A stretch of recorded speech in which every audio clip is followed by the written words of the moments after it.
Assalamualaikum warahmatullahi wabarakatuh. Perkenalkan, nama saya Dr. Ilmi Zazuli Ihsan, SPD MPD. Saya adalah dosen program studi S1 Pendidikan Guru Sekolah Dasar di Universitas Muhammad Rusdi Tamrin, Jakarta. Saya mengajar mata kuliah Pendidikan Lingkungan Hidup. Adapun untuk deskripsi mata kuliah Pendidikan Lingkungan Hidup, yaitu bahwa Pendidikan Lingkungan Hidup merupakan mata kuliah yang mempelajari topik-topik bahasan tentang ekosistem, tentang interaksi makhluk hidup dengan lingkungannya. Nah, mata kuliah Pendidikan Lingkungan Hidup ini juga harus dikuasai oleh mahasiswa di program studi Pendidikan Guru Sekolah Dasar. Hal itu dikarenakan siswa di sekolah dasar memerlukan sebuah penyesuaian karakter yang harus berbasis pada peduli lingkungan. Adapun kemampuan yang diharapkan dari mata kuliah ini setelah mahasiswa mempelajarinya adalah: pertama, mahasiswa mampu untuk menerapkan dan menjelaskan terkait dengan berbagai jenis ekosistem dan dampak dari perubahan iklim. Yang kedua adalah mahasiswa mampu juga memahami terkait penggunaan media, model, strategi, dan evaluasi dalam pendidikan lingkungan hidup. Adapun daftar materi dari mata kuliah Pendidikan Lingkungan Hidup ada: pertama, terkait dengan pendahuluan pendidikan lingkungan hidup. Yang kedua, ekosistem hutan. Materi ketiga adalah ekosistem padang pasir. Materi keempat adalah ekosistem pantai. Materi kelima adalah ekosistem laut. Yang keenam, pemanasan global. Yang ketujuh, perubahan iklim. Kemudian diselingi dengan ujian tengah semester.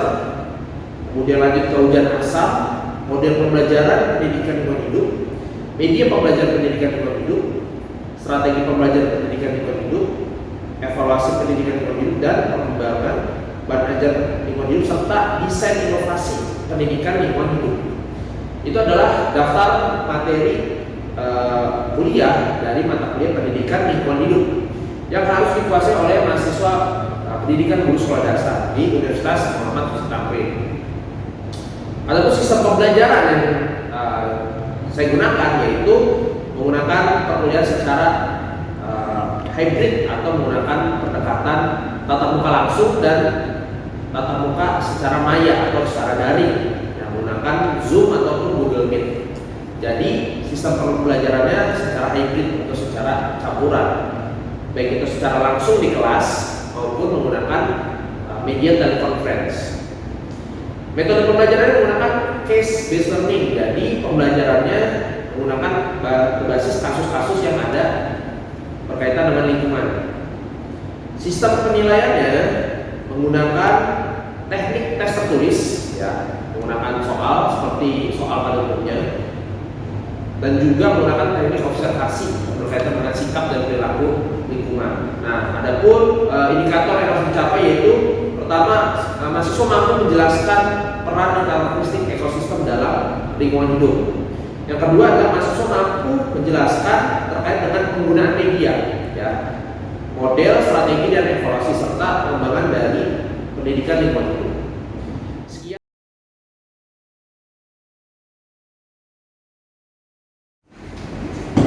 Assalamualaikum warahmatullahi wabarakatuh.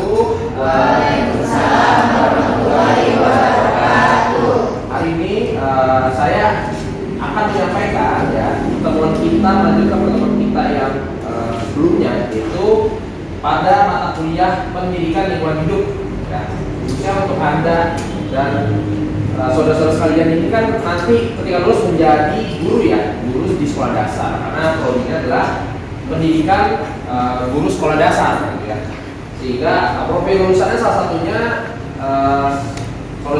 saudara sekalian nanti akan diprofesi menjadi guru atau pendidik, atau mungkin bisa juga menjadi dosen ketika nanti lanjut S2. Nah, sehingga apa?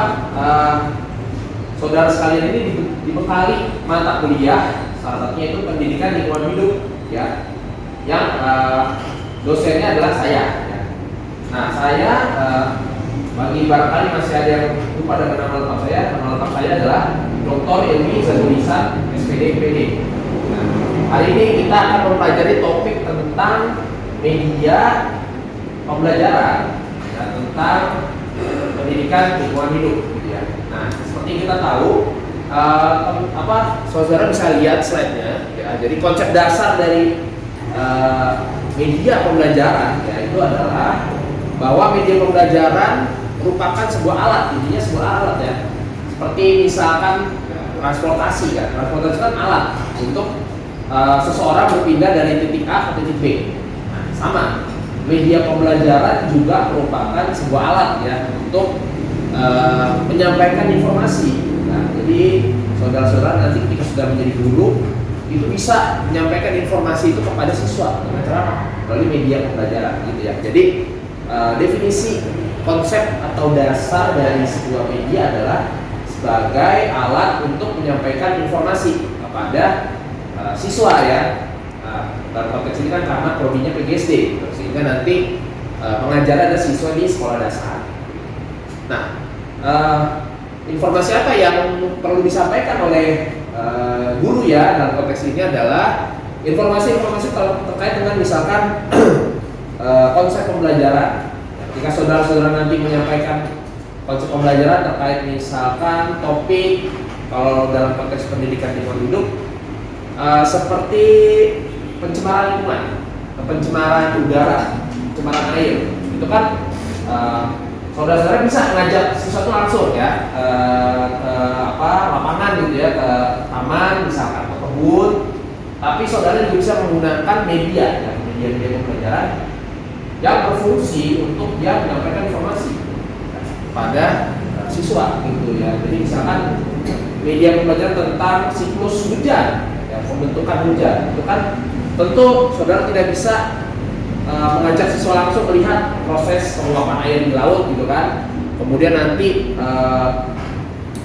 air itu berubah menjadi awan dan terbawa, tentu sulit. Nah, makanya digunakanlah sebuah media, gitu ya, untuk menyampaikan informasi tersebut tentang siklus hujan tersebut, gitu ya, sehingga pesan dari materi tersebut bisa tersampaikan kepada siswa tentang siklus hujan, ya, berkaitan dengan lingkungan hidup. Nah, di sini juga ada beberapa, ya, poin penting dari pendidikan lingkungan hidup, ya, khususnya terkait dengan media pembelajaran. Di sini bisa saudara lihat sendiri. Nah, salah satu misalkan di situ mendukung capaian, ya, mendukung capaian pembelajaran. Jadi media ini sangat penting, ya, saudara-saudara, ya. Jadi bukan hanya sekedar pelengkap buat guru, gitu ya, misalkan, atau pelengkap untuk sekedar penilaian ketika kepala sekolah supervisi guru, bukan, ya. Jadi media ini juga berfungsi sebagai peningkatan capaian pembelajaran. Jadi pembelajaran itu akan jauh meningkat jika media yang digunakan itu juga baik, sehingga siswa bisa mengerti atau memahami materi-materi terkait dengan pendidikan lingkungan hidup, ya, kalau dalam konteks pendidikan lingkungan hidup. Dan contohnya misalkan saya beri contoh capaian pembelajaran topik tentang pencemaran air, misalkan, gitu ya. Nah, itu kan siswa mampu menyebutkan misalkan beberapa jenis pencemaran air yang terjadi di lingkungan sekitar, gitu ya. Nah, itu saudara-saudara bisa menggunakan, ya, media pembelajaran tersebut untuk bagaimana siswa itu bisa mengerti, oh ternyata kalau misalkan air itu bisa tercemar oleh deterjen, misalkan. Kemudian air itu bisa tercemar oleh penggunaan pupuk dalam jumlah yang banyak, pupuk kimia terutama, ya. Kemudian juga dalam arti pencemaran yang disebabkan oleh misalkan sampah-sampah limbah rumah tangga, gitu ya. Itu ya skala rumah. Kalau skala pabrik mungkin hasil dari industri, gitu ya, logam berat. Kemudian juga berkaitan dengan industri tekstil, ya, pembuatan air itu kan juga menggunakan pewarna, ya. Jadi tentu sangat bisa tuh ditampilkan dalam bentuk misalkan media pembelajaran video. Nah, jadi ditampilkan bentuk video tuh, jadi siswa mengerti, oh ternyata proses pembuatan tekstil yang tidak ramah lingkungan itu ketika limbahnya dibuang, gitu ya, langsung ke sungai, ke badan air, itu dapat menyebabkan pencemaran di air, ya, sungai. kita juga kan sering lihat tuh ya kan, apa sungai-sungai yang sekarang kayaknya sudah banyak ya tercemar ya saudara ya. Jadi itu juga bisa menjadi sebuah media pembelajaran. Itu dalam konteks misalkan media pembelajaran digital. Kalau misalkan media pembelajarannya misalkan langsung ke lapangan juga bisa, jadi dibawa untuk melihat langsung ya. Jadi bagaimana tuh sungai-sungai yang sudah sangat parah tersebut gitu ya, pencemarannya itu bisa juga. Gitu. Oke, kemudian ya karakteristik tentang media pembelajaran lain yang bisa saudara tingkatkan gitu ya adalah terkait dengan efektivitas dan efisiensi. Nah ini penting saudara-saudara pahami ya, ketika nanti setelah lulus ya, atau setelah nanti mengajar itu harus memahami efisiensi waktu dan efektivitas. Kenapa? Karena materi pembelajaran itu sangat banyak gitu ya. Jadi dalam satu hari itu siswa ya, peserta didik itu harus mempelajari sekian banyak tema, ya, sekian banyak mata pelajaran. Nah sehingga waktu ini sangat penting gitu, untuk bisa diefisiensikan. Nah ketika guru tidak bisa mengefisiensikan waktu, itu banyak waktu-waktu yang terbuang, percuma gitu. Sehingga dikhawatirkan nanti ketika sudah mau ujian akhir materinya baru selesai gitu ya. Maka media ini membantu untuk membuat waktu pembelajaran itu menjadi lebih bukan singkat sih, tapi lebih efisien ya. Jadi tidak terlalu memakan waktu banyak, tapi juga bukan berarti siswanya juga nggak paham gitu ya. Jadi efisien, bukan seperti efisien dan efektif.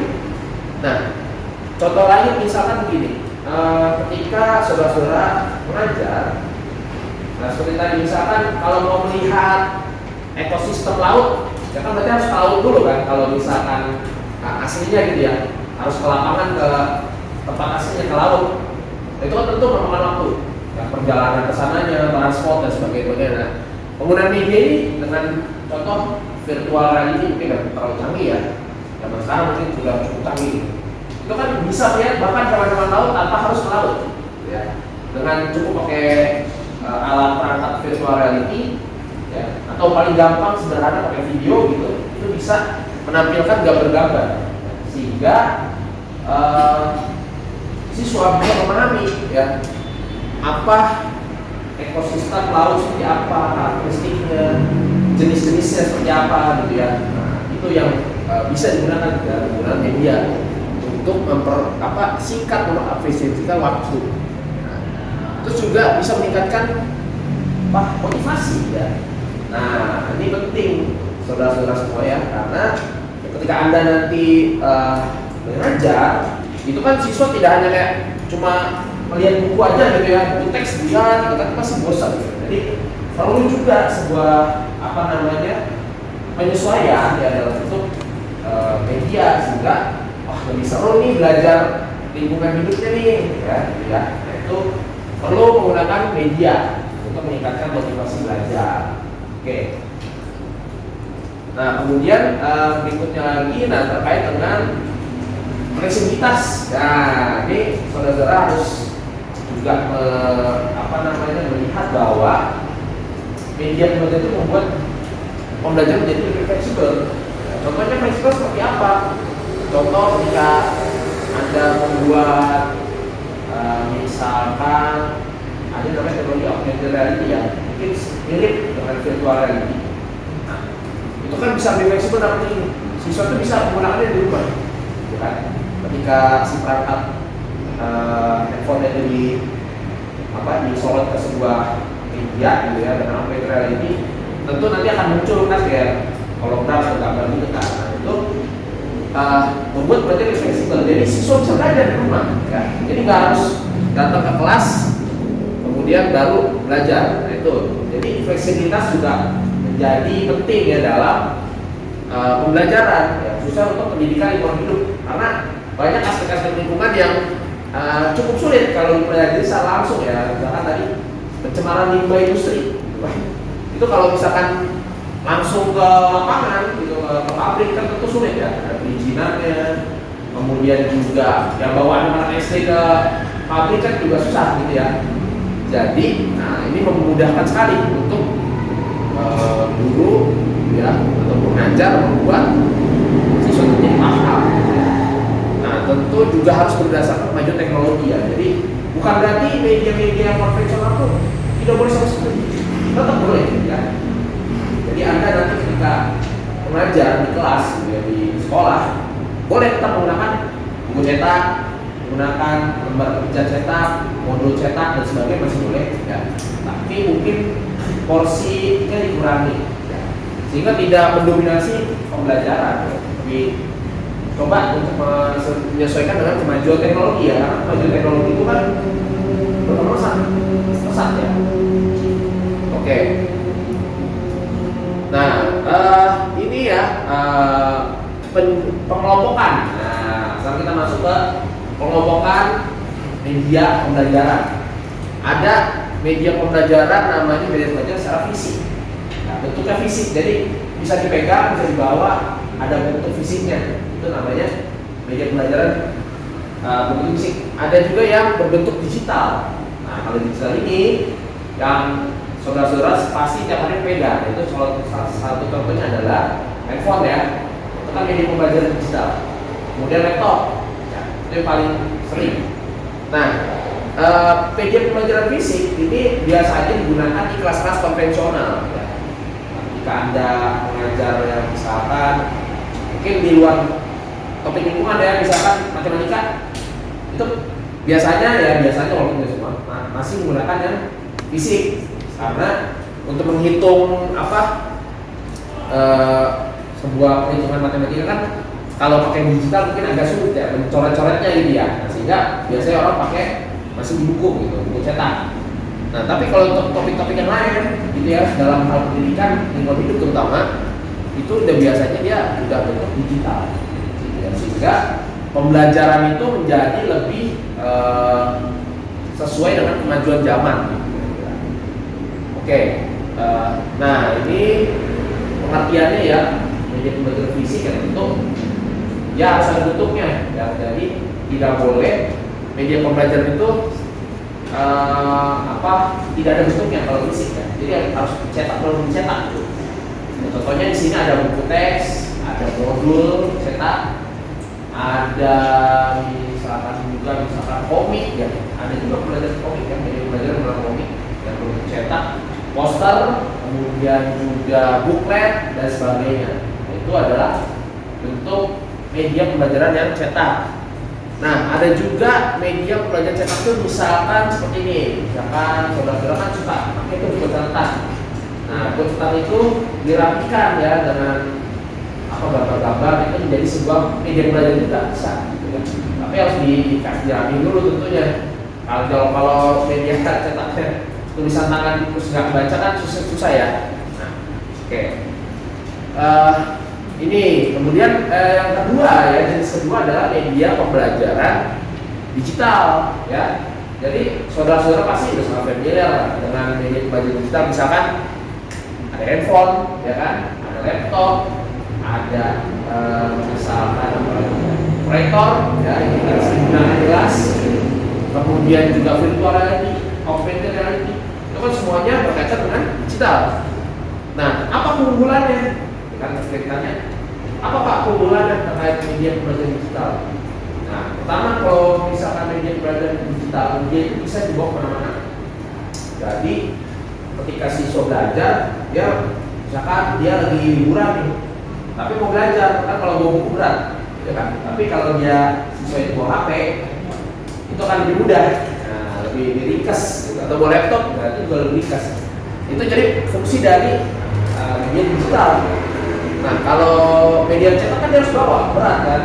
Nah, tuh. Jadi itu pertama. Kedua, keunggulan media digital adalah bahwa media digital itu berfungsi juga untuk mempermudah pengarsipan. Jadi kalau misalkan dalam satu HP bisa muat 3 bahkan lebih ya, bisa 10 buku digital. Itu kan lebih ringkas ketimbang harus bawa 10 buku fisik gitu ya. Oke. Nah ini kalau ini adalah terkait dengan ya keunggulan tadi ya. Oke, nah terus kemudian dan di sini ada misalkan ada studi kasus misalkan ya. Ini saya meminta untuk saudara-saudara sekalian coba menjawab ya. Kira-kira kalau misalkan kasus begini, ada sebuah kasus di sebuah sekolah, dia misalkan kurang lebih seperti ini ya, misalkan dia sarana prasarananya belum mencukupi. Jadi sebuah sekolah di sebuah daerah nih, kita nggak sebut daerahnya ya. Misalkan sarana prasarananya listriknya ada, cuma kayak proyektor, laptop itu kurang memadai, gitu ya. Jadi sehingga pembelajaran digital itu sulit dilakukan di sekolah tersebut.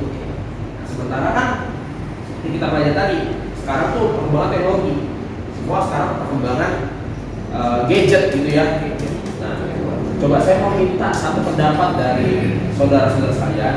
Kira-kira berdasarkan kasus tersebut, ya, bagaimana solusi yang paling mungkin bisa dikerjakan atau bisa dilakukan oleh pihak sekolah ataupun pihak guru yang mengalami kesulitan kendala fasilitas untuk penggunaan media digital untuk lingkungan hidup. Mungkin satu orang, siapa aja boleh berpendapat, silakan. Mungkin silakan, gimana pendapatnya terkait kalau sekolah sarananya kurang? Apa yang kira-kira bisa dilakukan ya oleh pihak atau guru misalkan? Kalau sekolah kemungkinan dari pihak guru atau sekolah itu menggunakan alat yang memungkinkan yang ada di sekitar sekolah tersebut. Oke, baik. Misalkan contohnya apa? Kayak misalkan contoh di sekolah tersebut di daerah yang kurang jangkauan dari internet dan memiliki lingkungan yang sangat bagus. Kayak contoh pelajaran ini melihat kondisi secara langsung. Oke, baik. Ya, misalkan seperti tadi yang dikatakan oleh nama lengkap siapa? Nah, bisa menjadi itu menggunakan media di sekitarnya. Ya. Jadi, misalkan dia dekat sungai gitu ya. Nah, sungai itu bisa menjadi media pembelajaran ya. Jadi, ketika nanti saudara-saudara mengajar itu jangan terpaku, oh harus ada proyektor canggih gitu ya. Harus ada virtual reality-nya. Ya, kita juga harus melihat situasi di lapangan karena kita juga tidak mungkin ya bahwa Indonesia ini kan belum 100% semua terjangkau sarana-sarana yang baik gitu ya. Sehingga untuk daerah-daerah tertentu mungkin baru ada listrik, kemudian juga untuk proyektor dan sebagainya mungkin belum ada. Nah, sehingga bisa gunakan tadi contohnya sekolah yang sungai, misalkan menggunakan sungai itu menjadi media untuk lingkungan hidup, untuk belajar lingkungan hidup itu juga bisa gitu ya.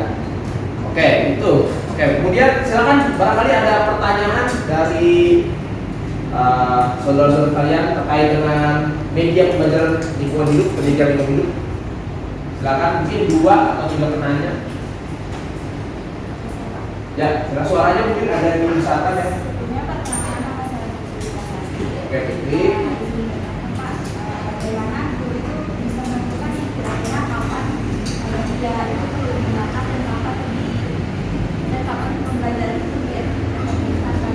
Oke, baik.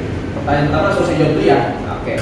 Jadi kapan, pertanyaan dari Putri ya, kapan media itu bisa digunakan dan kapan media itu efektif gitu ya. Nah, jadi kalau dalam konteks pendidikan lingkungan hidup, media itu bisa digunakan ketika materi itu sulit untuk dijelaskan secara langsung.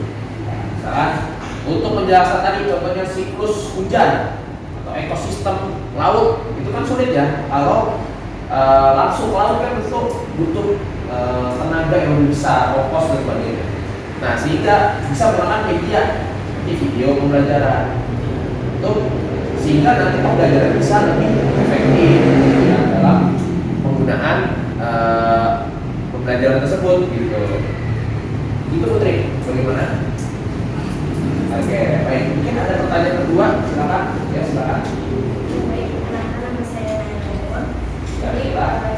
kan banyak media pembelajaran lingkungan hidup itu hanya berfokus pada penyampaian informasi ya, metode sama. Nah, gimana sih harusnya media itu dirancang biar siswa tuh berpikir kritis, memecahkan masalah lingkungan dan mengambil tindakan? Oke, bagaimana media itu bukan hanya sekedar sebagai media tapi juga melatih kemampuan berpikir kritis gitu kira-kira ya, belajar Nah, jadi ketika media itu berperan sebagai peningkatan sebuah berpikir kritis atau berpikir kreatif, itu tentu konten yang di dalam media itu harus juga berisi masalah-masalah yang harus bisa dipecahkan atau kasus-kasus. Nah, sehingga Pak, nanti siswa terlatih tuh, ya, saudara-saudara nanti ketika saudara belajar terlatih